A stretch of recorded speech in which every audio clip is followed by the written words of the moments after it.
Uskoisin näin, että hengellinen kenttä Turussa on muuttunut paljon, koska mä luulen myös, että kun Elämänsana tuli 20 vuotta sitten, niin me olimme tietyllä tavalla haaste muille seurakunnille.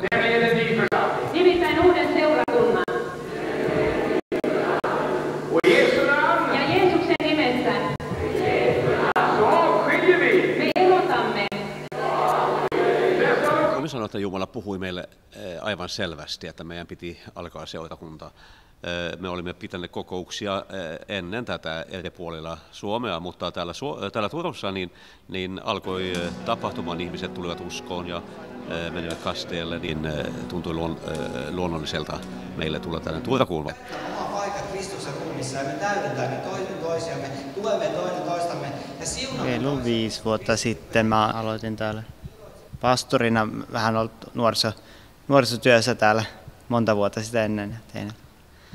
Ja minulle se oli näin, että mun kutsumukseni ja mä kurottaudun jatkuvasti niin kuin laajemmalle kuin vain tähän kaupunkiin. Niin me näimme, että on tarve sekä, jotta vapautettaisiin minua siihen tehtävään, ja myöskin, että seurakunta täällä Turussa voisi mennä vähän niin kuin omaa tahtiaan.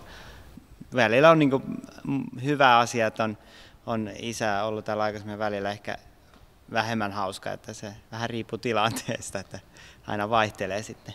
Mutta myöskin tämä, että Jumala on antanut meille tehtävän, niin tämä tehtävä pitää jatkua myöskin, kun minä en ole Henkko täällä. Jumala varjelee seurakuntaansa. Amen.